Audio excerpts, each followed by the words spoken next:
হাজারো ব্যথা বেদনার পরে ফিরে আসুনি তুমি আপন ঘরে, দিনের আলো তুমি ছড়িয়ে দিতে চলে গেলে মদিনায় মক্কা ছেড়ে। হে রাসূল তোমাকে ভুলি আমি কেমন করে, হে রাসূল তোমাকে ভুলি আমি কেমন করে। খেয়ে না খেয়ে দিন প্রচারের কাজে নিজেকে দিয়েছো বিলিয়ে, তায়েফের কাফেরেরা চিনল না সে আলো, দুষ্টু ছেলেদের পিছু দিল লেলিয়ে। তখন সে খুশিতে বাক হয়ে যেত, যখন জাহান্নামের আয়াতগুলো আসতো সে কেঁদে দিশেহারা হয়ে যেত। এই ব্যক্তি তার ব্যক্তিগত জীবনে, পারিবারিক জীবনে, রাষ্ট্রীয় জীবনে, রাজনৈতিক জীবনে, সামাজিক জীবনে, অর্থনৈতিক জীবনে আমি কুরআন আমাকে ছাড়া একটাও কাজ করে। হে মুনকার নকির, তুমি কি মনে করছো তাকে আমি এমনি ছেড়ে দিব? না, শুধু এখানেই ক্ষান্ত নয়, যেদিন ইসরাফিল আলাইহিস সালাতু ওয়াস সালাম সিংহায় ফু দেবে, আমি কুরআন তাকে নিয়ে হাসরের ময়দানে উঠব। হাসরের ময়দানে ওঠার পরে আমি কুরআন তার পক্ষে আল্লাহর কাছে শাফায়াত করব, সুপারিশ করব। যতক্ষণ না তাকে আল্লাহ জান্নাত দেবে ততক্ষণ পর্যন্ত আমি কুরআন তার সহযোগী হয়ে শাফায়াত করে জান্নাতে পৌঁছে দেওয়া পর্যন্ত ক্ষান্ত হব না। মুনকার নকির আল্লাহকে ডেকে ডেকে বলবেন, মালিক কোন কবরে আপনি পাঠাইছেন? এমন এক কবরে, যে কবরে দেখলাম কোনো বান্দা নাই, আপনার কুরআন সেই বান্দার পক্ষে শাফায়াত করে। আল্লাহ ডাক দিয়ে বলবেন, হে মুনকার নকির শোন, যে কবরে মায়েতের পক্ষে কুরআন থেকে যাবে, মায়েতের পক্ষে, মুদ্দারের পক্ষে কুরআন শাফায়াত করবে, সারা পৃথিবীতে যত মানুষ মরে যাবে সকলের কবরে তুমি যাবা, কোন কবরওয়ালাকে খাতির করবে না, কোন মুদ্দারকে খাতির করবে না। কিন্তু যে কবরের মায়েত, কুরআনের যে কবরের মায়েতকে আমার কুরআন তার পক্ষে অবস্থান করবে, খবরদার সেই কবরের কাছে তুমি যাবা না। আল্লাহু আকবার। এজন্য আজকে এই তাফসীরুল মাহফিল থেকে আমাদের প্রতিজ্ঞা নেওয়া উচিত, আমার ব্যক্তিগত জীবন, রাজনৈতিক জীবন, পারিবারিক জীবন, অর্থনৈতিক জীবন একটি মাত্র কুরআন দিয়ে, সংবিধান দিয়ে পরিচালিত হবে। কথা বলেন ঠিক কিনা? জোরে বলেন ঠিক কিনা? রাজি আছে মুসলমান? কুরআন দিয়ে, কুরআন হলো বাঁচা মরার দলিল।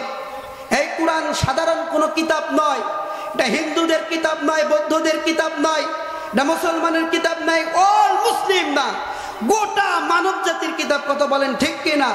হুদাল লিন্নাস, সারা পৃথিবীতে আল্লাহ যত মানুষ এখন পাঠাবেন, আমাদের নবী থেকে শুরু করে কিয়ামতের আগ পর্যন্ত সকল নবীদের জন্য এটা হলো হেদায়াত, সকল মানুষের জন্য এটা হলো হেদায়াত। কথা বলেন ঠিক কিনা?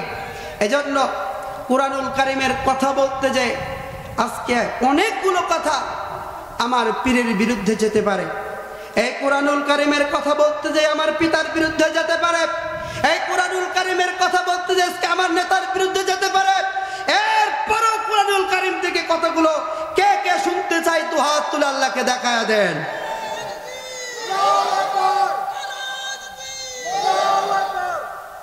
প্রিয় ভাইয়েরা আমার, আমরা দেখেছি যুগে যুগে যারা কুরআনুল কারীমের দাওয়াত দিয়েছে তাদের উপরে অত্যাচার আমাবস্যার মতো কালো অন্ধকার নেমে এসেছে। কথা বলেন ঠিক কিনা? আল্লাহর নবী যখন দ্বীনের দাওয়াত দেওয়া শুরু করেছিলেন, খালিদ ইবনে মুগিরা আমার নবীকে পাগল বলে গালি দিয়েছেন। এ ঘটনা অনেকের জানা। বলেন তো কোন মুসলমান আমার নবীকে যদি পাগল বলে গালি দেয়, রক্ত থাকতে কি মেনে নেব? পাগল বলে গালি দিয়েছিল, আল্লাহটা বরদাস্ত করে না। আল্লাহ তার নবীকে সান্ত্বনা দিয়ে বললেন, হাবিব যে ওয়ালিদ ইবনে মুগীরা আপনাকে পাগল বলেছে, মাজনুন বলেছে, আসলে তো সে পাগল নয়, আসলে তো আপনি পাগল নয়, আসলেই তো সে উতুল্লিম বাদা যালিকা জানিম, সে হলো পিতৃ পরিচয়হীন হাইব্রিড জাতের জারস সন্তান। আজকে আপনি বাস্তবতার সাথে মিলান। আমার নবী দ্বীনের দাওয়াত দেওয়ার জন্য পাগল গালি শুনেছেন, যিনি দীর্ঘ 50টি বছর নায়েবে রাসূল কোরআনের দাওয়াত দিয়েছে, বাংলার আনাচে কানাচে এমন কোন জায়গা নাই তার কণ্ঠ পৌঁছায় নাই, বিশ্বে এমন কোন মুসলিম রাষ্ট্র নাই যেখানে তার কণ্ঠ পৌঁছায় নাই। সর্বশেষ তাকে ধর্ষকের কাতারে নাম লেখানো হয়েছে, কথা বলেন ঠিক কিনা? তাকে রাজাকার বলে সারা পৃথিবীর মানুষের কাছে চিহ্নিত করতে চেয়েছিল, কিন্তু মানির মান রাখেন কে? যারা বলেন মানির মান রাখেন কে? এই আল্লামা দেলাওয়ার হোসেন সাইদিকে কত প্রকার নির্যাতন নিপীড়ন করে শেষ পর্যন্ত তাকে শাহাদাত বরণ করতে হলো। বলেন তো তার জনপ্রিয়তা কমছে না বাড়ছে? যারা বলেন কমছে না বাড়ছে? যারা নায়েবে রাসূল হবে, যারা ইসলামের ধারক বারক হবে, শুনে রাখেন, তারা কোনোদিন কোনো মানুষের রক্ত চক্ষুকে ভয় করে কথা বলতে পারবে না, পারবে না, পারবে না। কারণ তাদের ঈমান আছে, একটাই তাদের আওয়াজ, এ দুনিয়ার যাই হোক তাই হোক, জমিন যার হুকুম চলবে তার, কথা বলেন ঠিক কিনা? এজন্য ভাইরা আমার, ভয় পেলে চলবে না। ওয়ালিদ ইবনে মুগীরা যখন আল্লাহর নবীকে মাজনুন বলে গালি দিল, ওয়ালিদ ইবনে মুগীরার মাথা নষ্ট হয়ে গেল। কারণ আমার আল্লাহ যখন বললেন, হে ওয়ালিদ ইবনে মুগীরা শোন, আমার নবী তো মাজনুন না, পাগল না, তুই আমার নবীকে ভুল করে আমার নবীকে গালি দিয়ে ভুল করলি, কারণ তুই হলো উতুল্লিম বাদা যালিকা জানিম, তুই হলো পিতৃ পরিচয়হীন হাইব্রিড জাতের জারস সন্তান। ভাইয়ার আমার, যারা বর্তমান প্রেক্ষাপটে আল্লাহকে গালি দেয়, নবীকে গালি দেয়, ইসলামকে গালি দেয়, নায়েবে রাসূলদেরকে গালি দেয়, আলেম ওলামাদেরকে বেছে বেছে ধরে জেলখানায় বন্দী করে, যারা এই তাফসীরুল মাহফিলগুলোকে বাধাগ্রস্ত করে, আমার কথা না, আমার কথা না, তারা হলো উতুল্লিম বাদা যালিকা জানিম, তারা হলো এই জামানার নব্য ফ্রাউন আবু জেহেলের উত্তরসূরি, তারা হলো হাইব্রিড জাতের জারস সন্তান। একথা কি আমার না আল্লাহর? জোরে বলেন আমার না আল্লাহর? আমি হুজুর আমাকে ধরে লাভবি পারলে আল্লাহকে ধরে দেখা, কত বড় আপনার পাওয়ার, কত বড় আপনার শক্তি। আমি একটু দেখতে চাই আল্লাহর সাথে লড়াই করেন, দেখি কিরকম পাওয়ার। আমি তো কোরআন দিয়ে কথা বলেছি, কোরআন দিয়ে যদি কথা বলার পরে আপনার গায়ে লাগে, আপনার রক্ত যদি গরম হয়ে যায়, আপনার গায়ে যদি অ্যালার্জি তৈরি হয়ে যায়, আবার আর বুঝতে বাকি থাকে না তুমি নব্য ফিরাউন, তুমি নব্য আবু জেহেল, তার উত্তরসূরি, করতে বলেন ঠিক কিনা?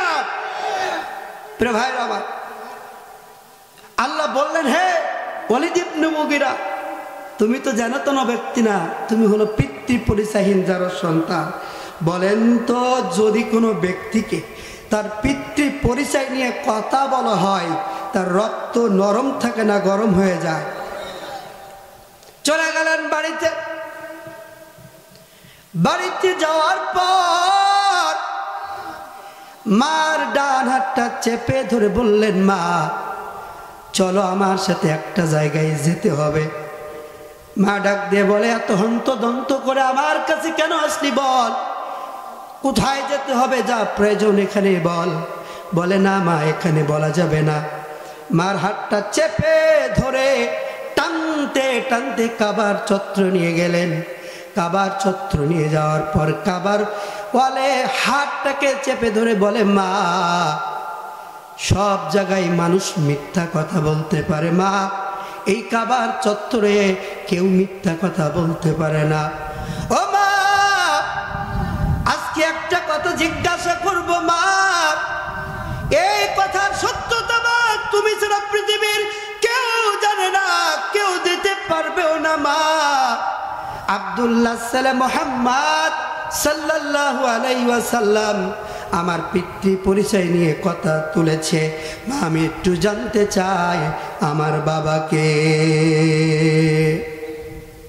এবার মাথা পড়ে গেছে, খুব চিন্তায়। এখন সত্য যদি না বলে সন্তান কোন জায়গায় হাত চেপে ধরেছে বলেন তো, কথা বল না কেন? কাবার ওয়ালে হাত চেপে ধরেছে। আজকে আমার সমাজে দেখবেন অনেক সময় স্বামী স্ত্রী ঝগড়া হয়, হ্যাঁ, অনেক সময় দেখা যায় দোকানদার আর ওই যে ক্রেতার যিনি ক্রয় করেন খরিদ্দারের সাথে ঝগড়া হয়।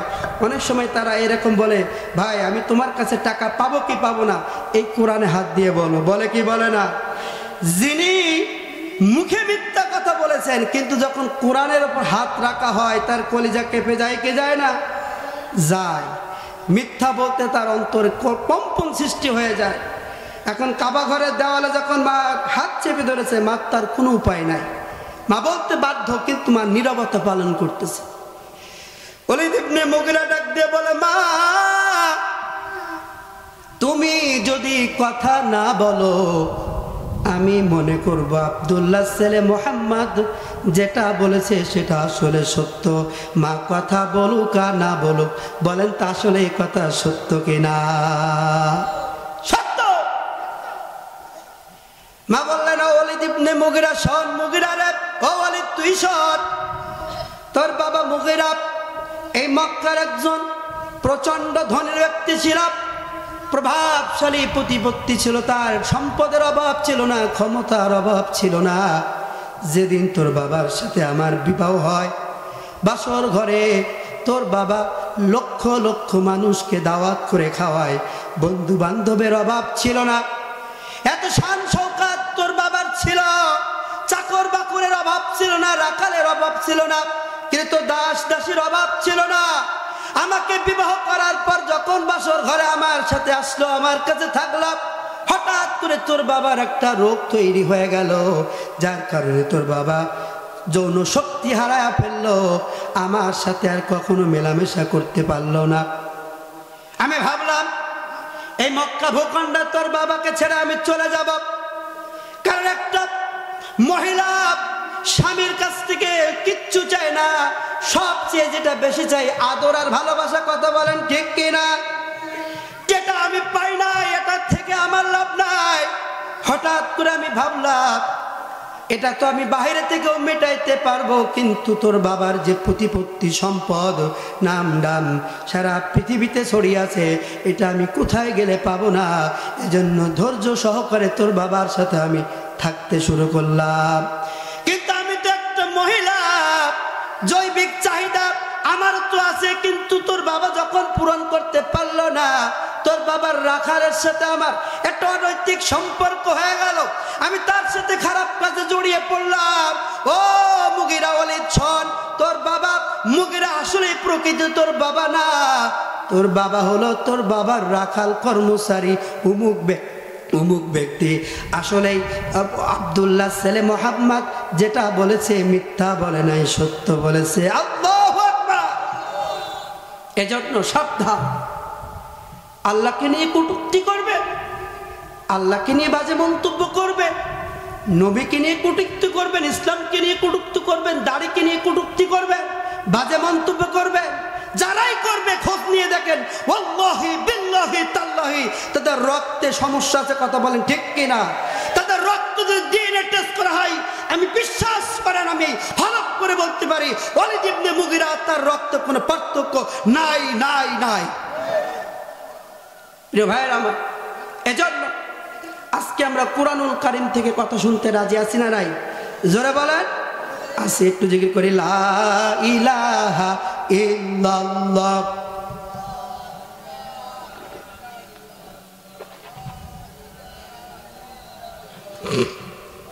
আপনারা কি রাগ করেছেন?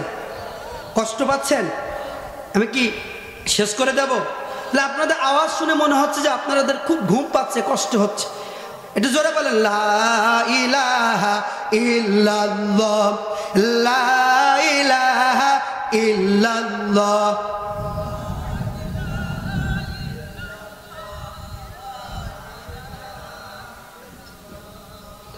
লা ইলাহা ইল্লাল্লাহ, লা ইলাহা ইল্লাল্লাহ লা ইলাহা ইল্লাল্লাহু মুহাম্মাদুর রাসূলুল্লাহ। একটু উচ্চ আওয়াজে মহব্বতে বলেন সাল্লাল্লাহু আলাইহি ওয়াসাল্লাম। এতক্ষণ ভূমিকা দিয়েছি, এবার আমি আমার মূল আলোচনায় যেতে চাই। প্রিয় ভাইরা, এই পৃথিবীতে আল্লাহ রাব্বুল আলামিন মানুষ তৈরি করার পর মানুষগুলো মূলত দুইটি দলে, দুইটি ভাগে বিভক্ত হয়ে গেছে। কয়টি? হচ্ছে না, আবার বলেন কয়টি? না হচ্ছে না, আবার বলেন কয়টি? দুইটি। একটি দল চলে গেছে আদম সফিউল্লাহর দলে, আরেকটি দল চলে গেছে ইবলিসের দলে।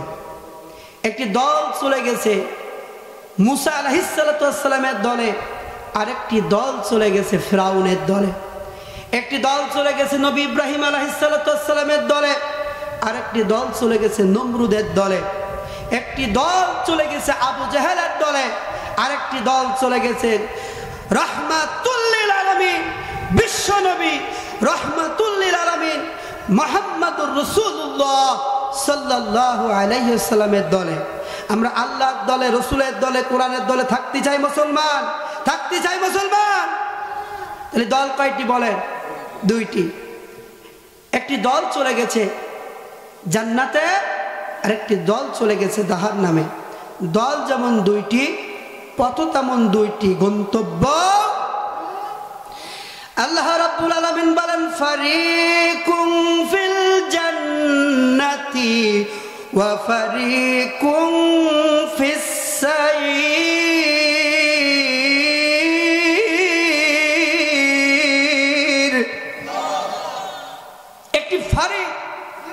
একটি দল চলে গেছে জান্নাতে, আরেকটি দল চলে গেছে জাহান্নামে। যে দলটি জান্নাতে চলে গেছে ওই দলটি আমলনামা ডান হাতে পাবে। কোন হাতে পাবে? আর যে দলটি জাহান্নামে চলে গেছে ওই দলটি আমলনামা বাম হাতে পাবে। কোন হাতে পাবে? আমরা আমলনামা ডান হাতে পেতে চাই না বাম হাতে পেতে চাই? জোরে বলেন, ডান হাতে পেতে চাই না বাম হাতে পেতে চাই? যারা ডান হাতে আমলনামা পেতে চায় ডান হাতটা তুলে একটু আল্লাহকে দেখান।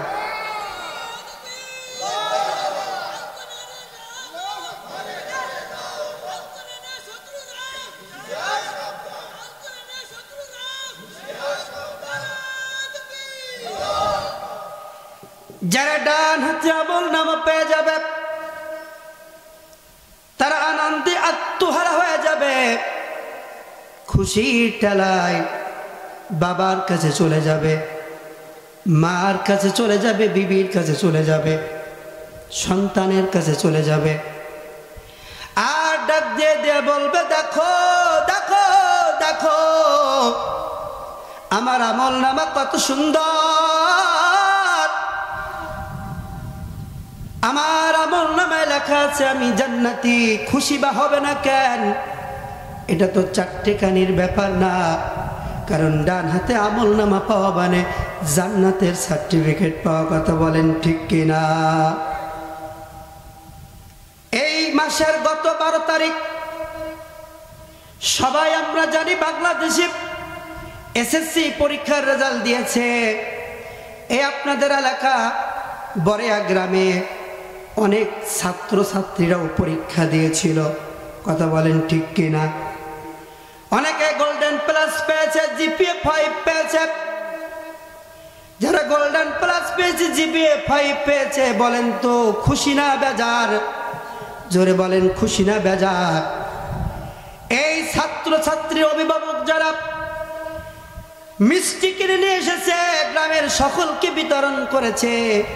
সামান্য এই দুনিয়ার সফলতার জন্য যদি মিষ্টি বিতরণ করা হয়, শুধু তাই না, বাংলাদেশের একটি কোম্পানি আছে যে কোম্পানির নাম নগদ। নাম কি বলেন? জোরে বলেন। এই নগদ কোম্পানির টাকা পয়সা লেনদেন করে। আপনাদের পাশে তেতুলিয়া যে বাজারটা আছে, এখানে অনেকেই বিকাশ, নগদ এগুলো টাকা লেনদেন করে কি করে না? তবে নগদ একটা কোম্পানি, এই কোম্পানি একটা অফার দিয়েছে যে লটারির মাধ্যমে বিজয়ীকে জমি দান করা হবে। অনেকেই ফেসবুকে, ইউটিউবে হ্যাঁ, এই ঘটনাটা অনেকেই জানেন, প্রাসঙ্গিক তাই বলছি। তো একজন মহিলাকে একটা অফার করা হলো, সে লটারি তার নাম চলে আসছে। বাংলাদেশের এই নগদ কোম্পানির কর্তৃপক্ষ তাদের কাছে চলে যাওয়ার পর বলল, আপনাকে আমরা ঢাকায় নিয়ে যাব। একটা মহিলা ছিল, আপনাকে আমরা ঢাকায় নিয়ে যাব। এখন আপনাকে আমরা দুইভাবে ঢাকায় নিয়ে যাব। প্রথম, আপনাকে গাড়িতে করে নিয়ে যাব, অথবা আপনাকে হেলিকপ্টারে করে নিয়ে যাব। আপনি কোনভাবে যেতে চান? বলে, আমরা হেলিকপ্টারে যেতে চাই। হেলিকপ্টারে তাকে ঢাকায় নিয়ে যাওয়া হলো। নিয়ে যাওয়ার পর যখন তাকে সুসংবাদটা দেওয়া হলো, এই যে একটা পোলার দেখতেছেন না, এই জায়গাটা আপনি পেয়েছেন। একটু আল্লাহু আকবার বলবেন না? এই সংবাদ শোনার পর ওই যে মহিলাটি, তিনি কেঁদে ফেলছেন। বাবার কাছে, মার কাছে ফোন দিয়ে বলে, ও বাবা, ও মা, নগদ কোম্পানি আমাদেরকে ঢাকার একটা প্লট দিয়েছে। আনন্দে আত্মর হয়ে গেছে, কান্না চলে আসছে, কথা বলতে পারছে না। দুনিয়ার এই সামান্য অল্প একটু জায়গার জন্য আবেগে আপ্লুত হয়ে গেল, মুখ থেকে কথা হারিয়ে গেল। আল্লাহর নবী বলেছেন, এই গোটা পৃথিবী বিক্রি করলে জান্নাতের একটা ইটের সমান হবে না। সামান্য দুনিয়ার এই সফলতার জন্য যদি এত আনন্দিত হয়, ও ভাইরা, আপনাদের কাছে আমার একটা প্রশ্ন, যে ব্যক্তি জান্নাতের সার্টিফিকেট পেয়ে গেল, বলেন তো তার আনন্দ কম না বেশি? আর যারা বলেন কম না বেশি? আনন্দে আত্মহারা হয়ে যাবে আর বলবে, দেখো দেখো দেখো, আল্লাহ আমাকে জান্নাতের সার্টিফিকেট দিয়ে দিয়েছে। আল্লাহু আকবার। এবার যে ব্যক্তি বাম হাতে আমলনামা পেয়ে যাবে, তাকে পিছন দিক থেকে আমলনামা দেওয়া হবে, হাত বের করা হবে। এরপরে তার হাতে আমলনামা দেওয়া হবে। দেওয়ার পরে আল্লাহ তাকে ডেকে ডেকে বলবে, ইকরা কিতাবাকা কাফা বিনাফসিকা আল-ইয়াওমা আলাইকা হাসিবা। হে গোলাম, পড় পড়, তোর আমলনামা পড়। আজকে তুই তোর আমলনামা পড়ার জন্য নিজেই যথেষ্ট। এখন বলেন তো, বান্দার চেহারা কোন দিকে? আপনারা কি ঘুমাচ্ছেন? কথা বলেন, চেহারা কোন দিকে? সামনের দিকে। আমলনামা পিছন দিকে।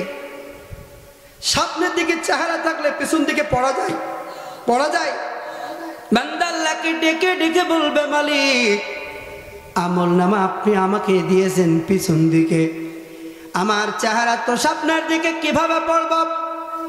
আল্লাহ ফেরেশতাকে ডেকে ডেকে বলবে, ও ফেরেশতার দল, ওই বান্দার কাঁধ ধর, ঘাড় ধর, কান ধর। ধরার পরে এমন একটা মোড়ানি দেব যেন তার চেহারাটা পিছন দিকে ঘুরে যায়। ফেরেশতারা অনুমতি পাওয়ার পর বিন্দু পরিমাণ দেরি করবে না, সাথে সাথে তার চেহারাটা ঘোরানোর জন্য দুই কান ধরে এমন জোরে মোড়ানি দেবে, মুহূর্তের ভিতরে চেহারাটা পিছন দিকে চলে যাবে। ওই কঠিন সিচুয়েশনে আল্লাহ ডাক দিয়ে বলবে, ইকরা কিতাবাকা কাফা বিনাফসিকা আল-ইয়াওমা আলাইকা হাসিবা। বান্দা পড় পড় পড়, তোর আমলনামা পড়। আজকে তুই তোর আমলনামা পড়ার জন্য নিজেই যথেষ্ট। বান্দা এবার আমলনামা পড়া শুরু করে দেবে। না পড়লে তো উপায় নাই। হুকুম কার? যারা হুকুম কার? দুনিয়ার জমিনে আপনাকে আল্লাহ ছাড় দিয়েছে, ছেড়ে দেবে না।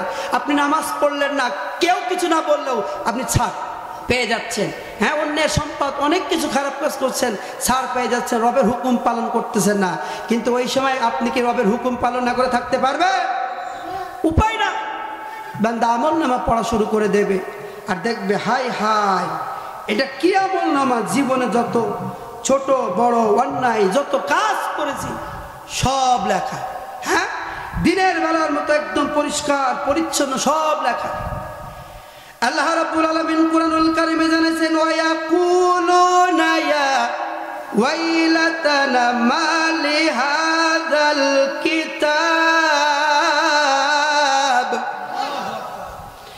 লা ইউগাদিরু সাগীরাতান ওয়ালা কাবীরাতান ইল্লা আহসাহা।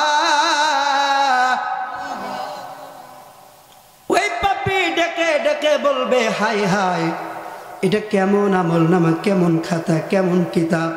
আমার জীবনে যত অন্যায় ছোট বড় কাজ আমি করেছি সব দেখি লেখা। সে দেখতে পাবে রাতের অন্ধকারে অন্যের বাড়িতে চুরি করেছিল, কেউ দেখে নাই, দেখেছিলেন কে? অন্যের সম্পদ ফাঁকি দিয়েছিল, কেউ জানতো না, কেউ দেখে নাই, জানতেন এবং দেখেছিলেন কে? অনেক পুরুষেরা আছে নিজের ঘরে স্ত্রী থাকার পরেও অন্যের ঘরের অন্যের বউয়ের সাথে ফষ্টি নষ্টি করে, পরকীয়া প্রেম করে, মনে হয় গ্রামের কেউ জানে না, কেউ বোঝে না। বলেন জানে না, দেখেন কে? এখানে অনেক যুবক ভাই আছে যাদের গার্লফ্রেন্ডের অভাব নাই, মনে করে বাবা জানে না, মা জানে না, প্রতিবেশী জানে না।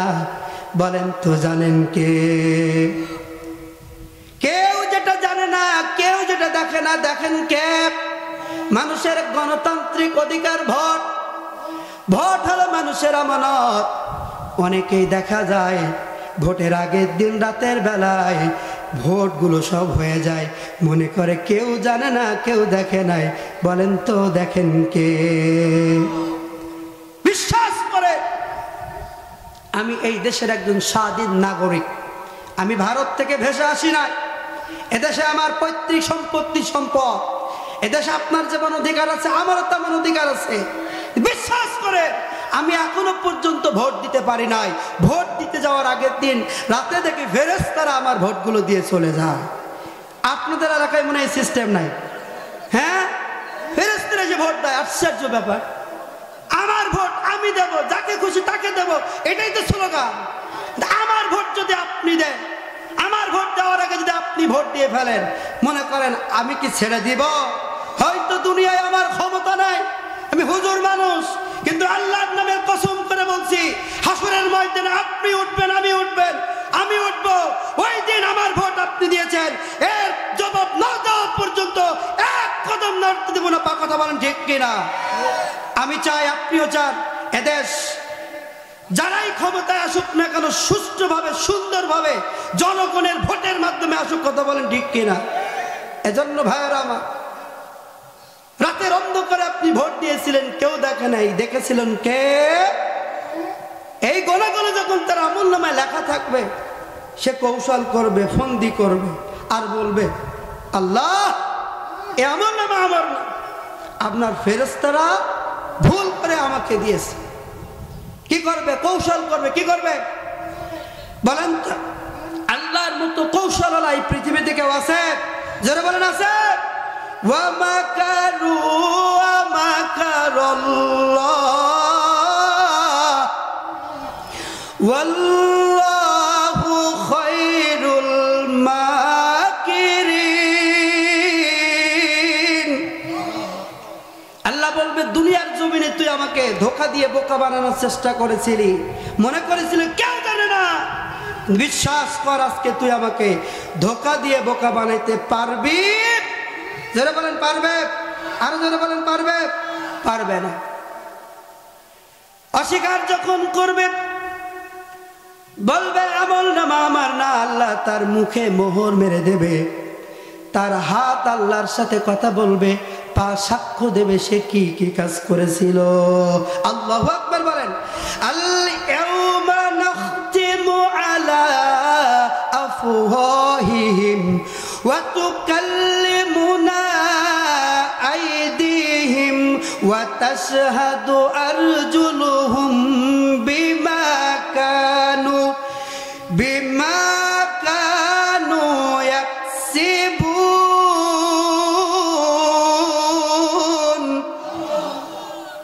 আল্লাহ বলবেন, সেদিন আমি তাদের মুখে মোহর মেরে দেব, তাদের হাত আমার সাথে কথা বলবে, তাদের পা সাক্ষ্য দেবে, তারা কি কি করেছিল বলেন তো? হাত যদি আমার বিরুদ্ধে চলে যায়, পা যদি আমার বিরুদ্ধে চলে যায়, বাঁচার কোনো উপায় আছে?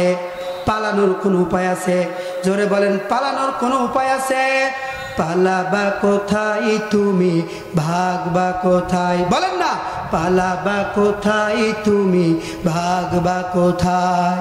প্রভুর হুকুম অমান্য করিলে, প্রভুর বিধান অমান্য করিলে, বাঁচার কোনো নাই যে উপায়। পালাবা কোথায় তুমি?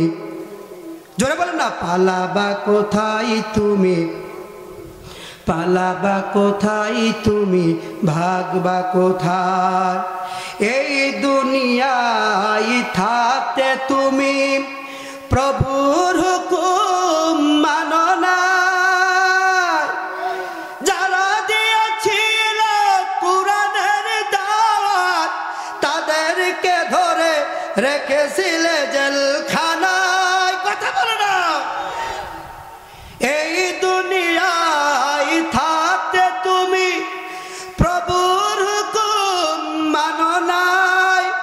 যারা দিয়েছিল হকের দাওয়াত, তাদেরকে ভরে রেখেছিলে জেলখানায়। আজকে তুমি যতই করো বাহানা, আজকে তুমি যতই করো সালানা, বাঁচার তোমার কোনো নাই যে উপায়। পালাবা কোথায় তুমি? জোরে বলেন না ভাই, পালাবা কোথায় তুমি? প্রভুর হুকুম অমান্য করিলে, প্রভুর বিধান অমান্য করিলে, বাঁচার তোমার কোনো নাই যে উপায়। পালাবা কোথায় তুমি? জিকির করে লা ইলাহা,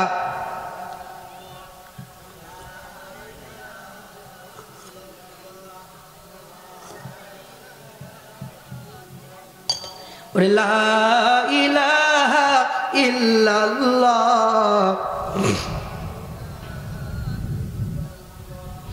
লা ইলাহা ইল্লাল্লাহ, লা ইলাহা ইল্লাল্লাহ, লা ইলাহা ইল্লাল্লাহু মুহাম্মাদুর রাসূলুল্লাহ। প্রিয় ভাইরা আমার, আর কোনো উপায় থাকবে না। সে আল্লাহর আদালতে আসামি হয়ে তাহলে সে সাব্যস্ত হবে সে জাহান্নামী। আল্লাহ তাকে জাহান্নাম দান করবে। কি দান করবে? তাহলে একটি দল চলে যাবে জান্নাতে, আর একটি দল চলে যাবে জাহান্নামে। তাহলে বলেন তো দল কয়টি? দুইটি, একটি জান্নাতি, একটি জাহান্নামী। আমরা জান্নাতে যেতে চাই না জাহান্নামে যেতে চাই? জোরে বলেন, জান্নাতে যেতে চাই না জাহান্নামে যেতে চাই? যারা জান্নাতের ভিতরে চলে যাবে, জান্নাতের ভিতরে আরাম আয়েশের অভাব নাই, সুখ শান্তির অভাব নাই, মন যেটা চাইবে সেটাই পাবে। কথা বলেন ঠিক কিনা? জান্নাতের ভিতরে থাকার পরে জান্নাতীরা একদিন আল্লাহর কাছে আবদার করে বলবে, মালিক, দুনিয়ার জমিনে যখন ছিলাম আপনি কোরআন দিয়ে ঘোষণা করেছিলেন, ওয়ালাকুম ফিহা মা তাশতাহি আনফুসুকুম ওয়ালাকুম ফিহা মা তাদউন।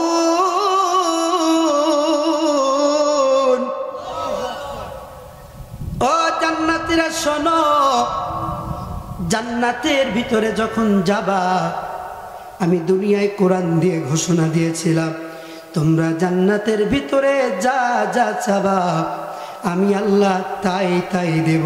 আল্লাহু আকবার। জান্নাতীরা আল্লাহর কাছে আবদার করবে, মালিক, দুনিয়ায় যখন ছিলাম আপনি কোরআন দিয়ে ঘোষণা করেছিলেন জান্নাতের ভিতরে যা চাইবো তাই দিবেন।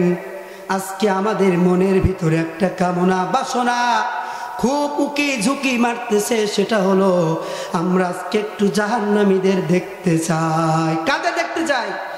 জাহান্নামীদের দেখতে চাই। আল্লাহ বলবেন, হে গোলাম, তুমি জান্নাতীদের জাহান্নামীদের দেখতে চেয়েছো, আমি আল্লাহ দেখতে দিব না, এটা হতে পারে না। আল্লাহ রাব্বুল আলামিন জান্নাত আর জাহান্নামের মাঝখানে যে প্রাচীর, যে ওয়াল থাকবে, এই ওয়ালটা সরিয়ে দিয়ে জান্নাতি আর জাহান্নামীদেরকে সরাসরি দেখার ব্যবস্থা করে দেবেন। এই দুনিয়ার জমিনে যদি আমার আপনার আপনজন কেউ জেলখানার ভিতরে চলে যায়, বলেন তো দেখার সুযোগ আছে না নাই? দেখার সুযোগ আছে। জেলার সাহেবের কাছে একটা অ্যাপ্লিকেশন করতে হয়, এরপরে দেখার অনুমতি দেওয়ার পরে আপনি জেলখানায় চলে যান। কিন্তু ভাইরা, পুরাপুরি দেখা যায় না, মাঝখানে ওয়াল এবং দেওয়াল থাকে। কথা বলেন ঠিক কিনা? কিন্তু জান্নাতীরা যখন জাহান্নামীদের দেখতে যাবে, কোনো ওয়াল থাকবে না, দেওয়াল থাকবে না। যেমন আমি আপনাদের দিকে, আপনি আমার দিকে যেভাবে ফেস টু ফেস, কোনো ওয়াল নাই, কোনো দেয়াল নাই, ঠিক জান্নাতীরা জাহান্নামীদের এরকম ফেস টু ফেস দেখবে। বলেন আল্লাহু আকবার। এই জান্নাতীরা যখন জাহান্নামীদের দেখবে, দেখার পরে কিছু কিছু ব্যক্তির ফেস তাদের চেনা হয়ে যাবে। ডাক দেয়া বলবে, ও জাহান্নামী ভাই, তোমাকে দেখতে তো আমার বন্ধুর মতো মনে হয়, তোমাকে তো দেখতে আমার বাবার মতো মনে হয়, তোমাকে তো দেখতে আমার কলিগের মতো মনে হয়, তোমাকে তো দেখতে আমার কলেজ জীবনের বন্ধুর মতো মনে হয়, তোমাকে তো দেখতে আমার এলাকার নেতার মতো মনে হয়। দুনিয়ার জমিনে আমরা কাজ করে আল্লাহ আমাদের প্রতি স্যাটিসফাই হয়ে আমাদেরকে জান্নাত দান করেছে। ও বন্ধু, একটু বলো বলো বলো, তোমাদেরকে আল্লাহ কেন জাহান্নাম দিয়েছে? কেন জাহান্নাম দিয়েছে একটু জানতে আজকে মনের ভিতরে খুব ইচ্ছা করে। জাহান্নামীরা জান্নাতীদেরকে ডেকে ডেকে বলবে, ও বন্ধু, আল্লাহ আমাদেরকে জাহান্নাম দিয়েছে। শুধু জাহান্নাম দিয়েছে সর্বমোট 4টি কারণে। কয়টি কারণে? জোরে বলেন। এই কথাগুলো জাহান্নামীরা কেন জাহান্নামে গেছে, সুন্দর করে আমার তেলাওয়াতকৃত আয়াত সূরা মুদ্দাসির 40 থেকে 47 নম্বর আয়াতের ভিতরে আল্লাহ সুন্দর করে বর্ণনা করেছেন। আজকে যে 4টি কারণে মানুষ জাহান্নামে গিয়েছিল, এই 4টি কারণ বলে আমি আমার বক্তব্য শেষ করব। এই পর্যন্ত কে কে ভাগবেন থাকবেন না একটু দুহাত তুলে দেখান। কথা বোঝেন, কথা বোঝেন, কথা বোঝেন। আমি কি বলছি? আমি বলেছি যে এই 4টি আলোচনা শেষ না করে কে কে ভাগবেন, কথা বুঝে আনসার দিতে হবে। মুসলমান সব সময় সচেতনতা থাকবে। কথা বলেন ঠিক কিনা? এই 4টি কারণ আজকে আমরা জেনে তারপর বাসায় যাবো। বলেন ইনশাআল্লাহ। জাহান্নামীরা 4টি কারণে জাহান্নামে গিয়েছিল। ওই 4টি কারণ যদি আমার আপনার ভিতরেও থাকে, বলেন তো আমরা জান্নাতে যেতে পারবো? জোরে বলেন, যেতে পারবো? আমরাও জাহান্নামী হয়ে যাব। আজকে আমার কোরআনের আলোচনা থেকে মিলায় নেন। এই 4টি গুণ যদি আমার আপনার ভিতরে থাকে, আজকে ছেড়ে দেব। বলেন ইনশাআল্লাহ। জাহান্নামীরা কোন কোন কারণে জাহান্নামে গিয়েছিল, তার 1 নম্বর কারণ তারা বর্ণনা করবে। ফি জান্নাতি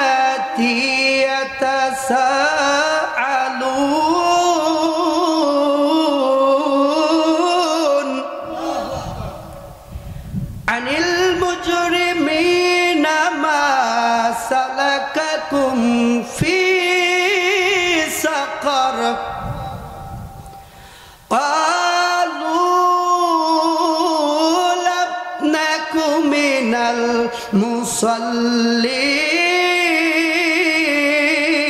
মুসাল্লিন। তাসালু, এক দল আরেক দলের সাথে কথা বলবে, কথোপকথন করবে। জাহান্নামীরা ডেকে ডেকে বলবে, জান্নাতি ভাইরা শোনো, আমরা জাহান্নামে কেন এসেছি? এ দুনিয়ার জমিনে আমরা একই সাথে বসবাস করতাম, একই পাড়ায় থাকতাম, একই মহল্লায় থাকতাম, একই সাথে ব্যবসা বাণিজ্য করতাম, একই সাথে চাষাবাদ করতাম, একই সাথে স্কুল কলেজ ইউনিভার্সিটিতে পড়তাম, একই সাথে ব্যাংকে স্কুল কলেজে চাকরি করতাম, একই সাথে দুনিয়ার জমিনে সকল কর্ম করতাম। কিন্তু দুনিয়ার জমিনে যখন মুয়াজ্জিন আজান দিয়ে দিত, আজান হওয়ার সাথে সাথে তুমি সকল কর্ম ফেলিয়া মসজিদে যে জামাতের সাথে সালাত আদায় করতা, আর আমি বসে থাকতাম, সময়টাকে শয়তানের কাজে ব্যয় করতাম, আমি নামাজ পড়তাম না। এই কারণে আল্লাহ আমাকে জাহান্নাম দিয়েছে। কি দিয়েছে? জাহান্নাম দিয়েছে। তাহলে জাহান্নামে যাওয়ার এক নাম্বার কারণ কি বলেন তো? নামাজ না পড়া। কি না পড়া? নামাজ না পড়া। এখানে নামাজ সম্পর্কে একটু কথা বলতেই হবে, না বললে আলোচনা পূর্ণতা আসবে না। বিশ্বাস করেন, এটা আমার পার্সোনাল ওপিনিয়ন। আজকে এখানে যত ভাই, যুবক, বৃদ্ধ বয়সের বাবাজিরা আছে, আমি যদি সকলকে এখন ডেকে ডেকে বলি আজকে ফজরের নামাজ পড়েন নাই, এমন ব্যক্তি উঠে দাঁড়ান, অনেকেই দাঁড়ায় যাবে। অবশ্যই লজ্জায় দাঁড়াবে না, কিন্তু আজকে ফজরের নামাজ পড়ি নাই এরকম অনেক ব্যক্তি এখানে আছে। কথা বলেন ঠিক কিনা? আপনি মুসলমান দাবি করবেন আর আপনি নামাজ আদায় করবেন না, তা তো হতে পারে? জাহান্নামে যাবেন এক নাম্বার কারণ সালাত আদায় না করা। আজকে আমার মা বোনেরা, অনেক মা বোনেরা আছে, কথা শুনছি, আজকে অনেক মা বোনেরা আছে সালাত আদায় করে কিন্তু ওয়াক্ত টাইম মেনে সালাত আদায় করে না। কথা বলেন ঠিক কিনা? এই জোহরের সালাত আসরের সময় যেয়ে পড়ে, আসরের সময় আসরের সালাত মাগরিবের সময় যেয়ে পড়ে না, এরকম নাই। আর অধিকাংশ ফ্যামিলিতে ফজরের নামাজ পড়ে না, এরকম সংখ্যা 95%। কথা বলেন ঠিক কিনা? তাহলে আমি আপনি মুসলমান দাবি করতেছি, আমি আপনি মুসলমান ঘরে জন্মগ্রহণ করেছি, আর মুসলমান ঘরে জন্মগ্রহণ করার পরে যদি সালাত আদায় না করি মুসলমান থাকবো? যেটা বলেন মুসলমান থাকবো? মুসলিম হয় না জন্ম নিলে মুসলমানের ঘরে, কাফের মুমিন তো পাটা হয় সালাতের উপরে, মানুষ সালাতের উপরে। মুসলিম হয় না জন্ম নিলে মুসলমানের ঘরে, কাফের মুমিন তো পাটা হয় সালাতের উপরে, মানুষ সালাতের উপরে। মুসলিম হয় না জন্ম নিলে মুসলমানের ঘরে, কাফের মুমিন তো পাটা হয় সালাতের উপরে। জীবনে নামাজ যেন না হয় তোমার কাজা, এমনও তো হতে পারে তোমার জোহরে জানাজা। কথা বলে না? কেমন করে ঘুমাও তুমি ও মানুষ,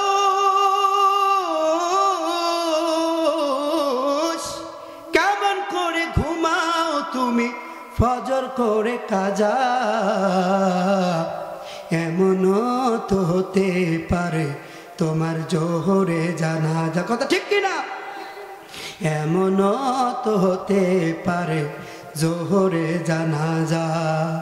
বেনামাজি লাশ কবরে রাখিবে যখন, মাটির চাপাই বুকের পাজর ভাঙবে রে তখন, মানুষ ভাঙবে রে তখন। বেনামাজির লাশ কবরে রাখিবে যখন, মাটির চাপাই বুকের পাজর ভাঙবে রে তখন, মানুষ ভাঙবে রে তখন। বেনামাজির লাশ কবরে রাখিবে যখন, মাটির চাপাই বুকের পাজর ভাঙবে রে তখন। বিষাক্ত ওই সাপের সবল, বিষাক্ত ওই সাপের সবল, বেনামাজির সাজা, এমনও তো হতে পারে তোমার জোহরে জানাজা। কথা ঠিক কিনা? অনেক যুবক, অনেক ব্যক্তি, অনেক মা বোনেরা ফজরের সালাত আদায় করেন, ওই যে ফজরে উঠলো না, অনেক মা বোন, অনেক যুবকের জানাজা জোহরের সালাতের সময় হয় কি হয় না? এজন্য ভাইরা আমার, মুসলমান ঘরে জন্মগ্রহণ করলেই মুসলমান হওয়া যায় না। যেমন একজন ডাক্তারের ঘরে যদি কোনো সন্তান জন্মগ্রহণ করে, বলেন তো সে কি ডাক্তার হয়? ইঞ্জিনিয়ারের ঘরে যদি কোনো সন্তান জন্মগ্রহণ করে, বলেন তো সে কি ইঞ্জিনিয়ার হয়? ইঞ্জিনিয়ার হয় না, ডাক্তার হয় না। একজন শিক্ষকের ঘরে যদি কোনো সন্তান জন্মগ্রহণ করে, যেমন সে শিক্ষক হয় না। একজন মুসলমানের ঘরে যখন একটা সন্তান জন্মগ্রহণ করলো, ও মুসলমান হতে পারে। তাহলে মুসলমান যেমন ডাক্তারের ঘরে ডাক্তার, যে ডাক্তারের ঘরে যে সন্তান জন্মগ্রহণ করলো, ওকে যদি ডাক্তার হতে হয়, তাহলে বাবার মতো স্টাডি করে, লেখাপড়া করে বড় কিছু হওয়ার জন্য, ডাক্তার হওয়ার জন্য ডাক্তারি পড়া লাগে, কথা ঠিক কিনা? যে ইঞ্জিনিয়ারের ঘরে সন্তান জন্মগ্রহণ করলো, বাবার মতো যদি ইঞ্জিনিয়ার হতে হয়, তাহলে তাকে ইঞ্জিনিয়ার পড়ে ইঞ্জিনিয়ার হতে হয়, কথা বলেন ঠিক কিনা? যে শিক্ষকের ঘরে জন্মগ্রহণ করলো যে সন্তান, তাকে যদি শিক্ষক হতে হয়, লেখাপড়া করে শিক্ষক হতে হয়, কথা বলেন ঠিক কিনা? একইভাবে মুসলমান ঘরে জন্মগ্রহণ করলে মুসলমান হওয়া যাবে না। তাকে মুসলমান হতে হলে কুরআন এবং হাদিসের জ্ঞান অর্জন করে, কুরআন এবং হাদিস অনুযায়ী নিজের জীবনটাকে রাঙিয়ে সাজায়, তারপরে মুসলমান ঘরে জন্মগ্রহণ করার সার্থকতা হিসেবে মুসলমান হওয়া যায়, কথা ঠিক কিনা? মুসলমান ঘরে জন্মগ্রহণ করলেই মুসলমান হওয়া যাবে না। আপনি মনে করেছেন আপনার বাবা মুসলমান, মা মুসলমান, আপনার দাদা মুসলমান, দাদি মুসলমান, আপনার নানা মুসলমান, নানি মুসলমান, সেই সূত্রে আপনি মুসলমান। ভুল, কথাটা কি ভুল। এজন্য মুসলমান ঘরে জন্মগ্রহণ করলে মুসলমান হওয়া যাবে না। আল্লাহর নবী বলেছেন, একজন মুসলমান আর একজন কাফেরের ভিতরে পার্থক্য হলো সালাত। কি বলেন তো? ধরে বলেন কি? আল্লাহর নবী বলেছেন, লা সালাতা লিমান লা দীনা লাহু, যার নামাজ নাই তার দিন নাই, যার ধর্ম নাই তার ধর্ম নাই। সে কোন ধর্মের? আল্লাহ ছাড়া, সে কি আল্লাহ ছাড়া কেউ জানে না। এজন্য আমার তেলাওয়াতকৃত হাদিস, ইন্নামা মাওদিউস সালাতি মিনাদ-দ্বীন কা মাওদিউর রাসি মিনাল জাসাদ। আল্লাহ নবী, বিশ্ব নবী রাহমাতুল লিল আলামিন নবী বলেন, একটা মানুষের দেহের ভিতরে মাথার যে মর্যাদা, গোটা দিন ইসলামের ভিতরে সালাতের সেই মর্যাদা। আল্লাহু আকবার। অনেকে হয়তো কথাটা বোঝেন না, আমি একটু সংক্ষিপ্ত ব্যাখ্যা দিলে বুঝবেন। আমি যখন ঢাকা থেকে আসতেছিলাম, আমি যদি আপনাদের কাছে বলি, ভাই আমি ঢাকা থেকে আসার সময় একজন ব্যক্তিকে দেখলাম, যে ব্যক্তির একটি হাত নেই, কথাটা বিশ্বাসযোগ্য কিনা? এই আপনাদের এলাকায় একটি হাত নেই এমন মানুষ আছে? কথা বলেন, আছে? আমি যদি আপনাদেরকে বলে, আমি ঢাকা থেকে যখন আসতেছিলাম একটি মানুষ দেখলাম, যে মানুষের দুইটি হাত নাই, দুইটি হাত নাই এমন মানুষ আছে না নাই? জোরে বলেন। আমি যদি বলে, আমি যখন ঢাকা থেকে আসতেছিলাম আমি একটি মানুষ দেখলাম, যে মানুষের দুইটি হাত নাই, একটি পাও নাই, বিশ্বাসযোগ্য কথা কিনা? আমি যদি আপনাদেরকে বলি, ভাইরা আমি যখন ঢাকা থেকে আসতেছিলাম আমি এমন একটি মানুষ দেখলাম, যে মানুষের দুইটি হাত নাই, দুইটি পা নাই, বলেন তো বাংলার জমিনে এমন মানুষ আছে না? না, অহরহ আছে। কিন্তু আমি আপনাদেরকে যদি বলি, আমি যখন ঢাকা থেকে আসতেছিলাম এমন একটি মানুষ দেখলাম, যে মানুষের দুইটি হাত আছে, দুইটি পা আছে, কিন্তু মাথা নাই, বলেন তো এমন মানুষ পৃথিবীর জমিনে হয়? এই কথা কেউ বিশ্বাস করবে? তাহলে শরীরের ভিতরে সবচেয়ে গুরুত্বপূর্ণ কি বলেন তো? মাথা। মাথাবিহীন যেমন মানুষ হয় না, মানুষের পরিপূর্ণতা ফিরে আসে না। আল্লাহর নবী একই কথা বলেছেন, যে ব্যক্তি নামাজ পড়লো না, নামাজ আদায় করলো না, নামাজ সারা দিনের পরিপূর্ণতা কখনো আদায় হতে পারে না। অথচ আজকে আমরা নামাজ পড়ি না, অধিকাংশ মানুষ গাফেল নামাজ থেকে। আমার দেশে অনেক পীরেরও আবির্ভাব হয়েছে, যাদের দরবারে গেলে দেখবেন তারা বলে যে নামাজ রোজা লাগবে না, আমার মুরিদ হয়ে যাও, জান্নাতের সার্টিফিকেট আমরা দিয়ে দেব। কথা বলেন নাউজুবিল্লাহ। অনেক পীরের আজকে আমার দেশে আবির্ভাব হয়েছে, সেখানে গেলে নামাজ পাবেন না, রোজা পাবেন না, জাকাত পাবেন না, হজ পাবেন না, শুধু খাওন আর খাওন, গরু আর গরু, টাকা আর টাকা, টাকা আর টাকা। আপনার টাকায় সে আজকে ব্যাংক ব্যালেন্স করে, বাড়ি গাড়ি করে, মুখে দাড়ি নাই, মাথায় টুপি নাই, নামাজ পড়ে না, পেশাব করে পারি নাই না। আজকে আমার সমাজে এইরকম পীরের অভাব নাই, কথা বলেন ঠিক কিনা? তারা বলে পানির নিচে ধরলে বাতি, সেই বাতি আর নেভে না। আমাদের বাবার মুরিদ হইলে নামাজ রোজা লাগে না, সেনা নাই। যে পীর বলবে নামাজ নাই, রোজা লাগবে না, যেখানকার থেকে আওয়াজ আসবে নামাজ লাগবে না, ওটা তো পীর না, ওটা হলো শয়তান, কথা বলেন ঠিক কিনা? আল্লাহ নবীর জীবদ্দশায় যদি একটা ঘটনা বলে বুঝতে পারবেন, সাহাবীরা জীবনে নামাজ ছেড়ে দিয়েছেন, এইরকম কোন রেকর্ড আছে? আছে? আছে? এটা যুদ্ধের ময়দান থেকে আল্লাহ নবী ফিরতেছেন। আল্লাহ নবীর সফর সঙ্গী সাথী ছিলেন ইসলামের চতুর্থ খলিফা হযরত আলী রাদিয়াল্লাহু তাআলা আনহু।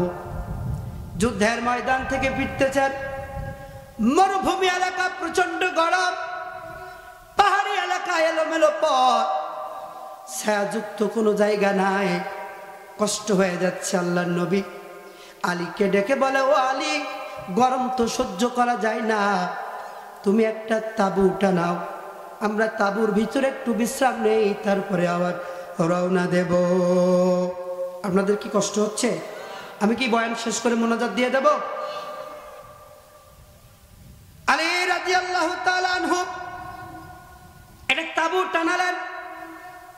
টানানোর পর আল্লাহর নবীকে বললেন, ইয়া রাসূলুল্লাহ, ইয়া হাবিবাল্লাহ, আপনি তাশরীফ আনেন। আল্লাহর নবী তাঁবুর ভিতরে ঢুকলেন। আলীকে ডেকে ডেকে বলে, আলী রে, এখনো তো জোহরের সালাত আদায় করি নাই, আসো আসো, জোহরের সালাত আদায় করে নেই। আল্লাহর নবীর ইমামতিতে জোহরের সালাত আদায় হয়ে গেল। আল্লাহর নবী আলীকে ডেকে বলে, আলী, হেঁটে হেঁটে প্রচন্ড কষ্ট হয়ে গেছে, তুমি বসো, তোমার উরুর ওপর মাথা রেখে আমি একটু বিশ্রাম নেই। আলী রাদিয়াল্লাহু তাআলা আনহু আল্লাহর নবীকে ডেকে বলেন, ইয়া রাসূলুল্লাহ, ইয়া হাবিবাল্লাহ, আপনি আমার উরুর ওপর মাথা রেখে আরাম করবেন, এটা কি আর অনুমতি লাগে? আপনি আমার উরুর ওপর মাথা রেখে বিশ্রাম করেন, আমার মতো সৌভাগ্যবান আর তো কেউ হতে পারে না। আল্লাহ নবী, বিশ্ব নবী, রাহমাতুল লিল আলামিন নবী উরুর ওপর মাথা রেখে বিশ্রাম করতেছে। আলী রাদিয়াল্লাহু তাআলা আনহু আল্লাহ নবীর মাথাটা একটু মৃদু মৃদু টিপে দিচ্ছেন, চুলগুলো টেনে দিচ্ছেন। আল্লাহ নবী ঘুমিয়ে গেলেন। আলী রাদিয়াল্লাহু তাআলা আল্লাহ নবীর সেবা করতেছে, কিন্তু আমার রব, আমার আল্লাহ আমার নবীর ঘুমটাকে এত লম্বা করে দিলেন, সূর্য ডুবু ডুবু ভাব, আসরে রক্ত হয়ে গেল, আলী নামাজ পড়তে পারেন নাই, পেরেশানিতে পড়ে গেলেন। ভাবতে লাগলেন, আল্লাহ নবীকে ডাকি। ডাকার পরে দুজনেই একই সাথে আসরের সালাত আদায় করি। আবার ভাবলেন, না না, আল্লাহ নবী আরাম করতেছেন, ঘুমাচ্ছেন, আমি আলী যদি ডাকি আল্লাহ নবীর ঘুমের ব্যাঘাত হবে। কারণ যে নবীর কারণে আজকে আমি আলী সোনার মানুষে পরিণত হয়েছি, যে আলী নবীর কারণে আজকে মুসলিম হয়েছি, জান্নাতের সার্টিফিকেট পেয়ে গেলাম, যে নবীকে আমার রব কোনোদিন নাম ধরে ডাকে নাই। যখন আমার রব কোন নবীকে ডাকার প্রয়োজন হয়েছে, ডেকেছে ইয়া আদম। যে নবীকে ডাকার প্রয়োজন হয়েছে বলেছে ইয়া ইয়াহইয়া। যখন কোন নবীকে ডাকার প্রয়োজন হয়েছে, আমার রব ডেকেছেন ইয়া মূসা, ইয়া নূহ। কিন্তু আমার রব আমার নবীকে কোনোদিন নাম ধরে ডাকে নাই।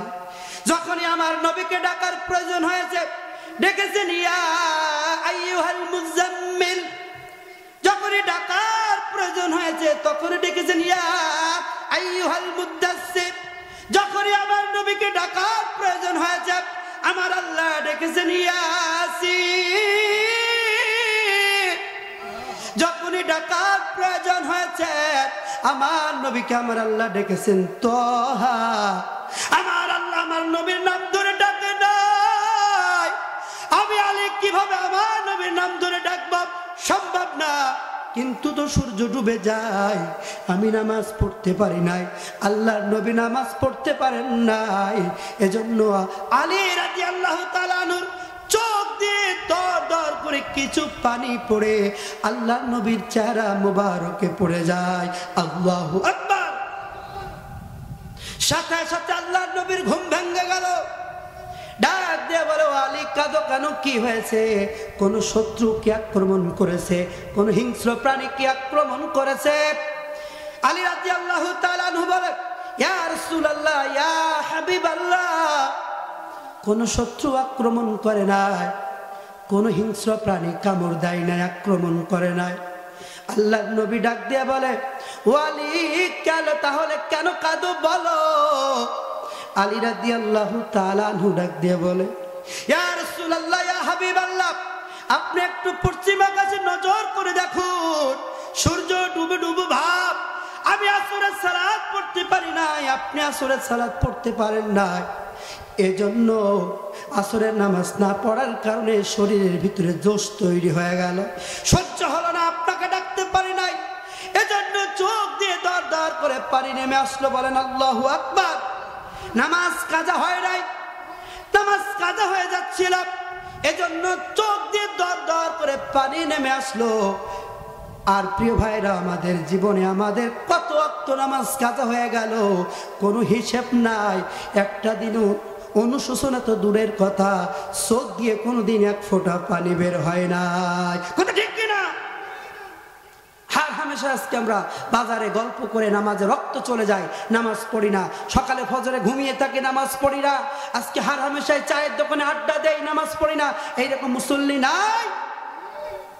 আল্লাহর নবী ডাক দিয়ে বলেন, আলী কান্দবা না, তুমি হয়তো বুঝতে পারো নাই, জানতে পারো নাই, তুমি হয়তো জানো না আমার রব আমার আল্লাহ আমাকে কি পাওয়ার দিয়েছে, অপেক্ষা করো। আলী রাদিয়াল্লাহু তাআলা আনহু বলেন, আল্লাহর নবী, বিশ্ব নবী, দুজাহানের সরকার আলম নবী আমাকে কথা বলে। এবার সূর্যের দিকে এই শাহাদাত আঙ্গুল ইশারা করে বলে, ও সূর্য, আমি নামাজ পড়তে পারি নাই, আমার আলী নামাজ পড়তে পারে নাই, ঠিক আসরের সময় যে জায়গায় ছিলি ওই জায়গায় চলে আয়।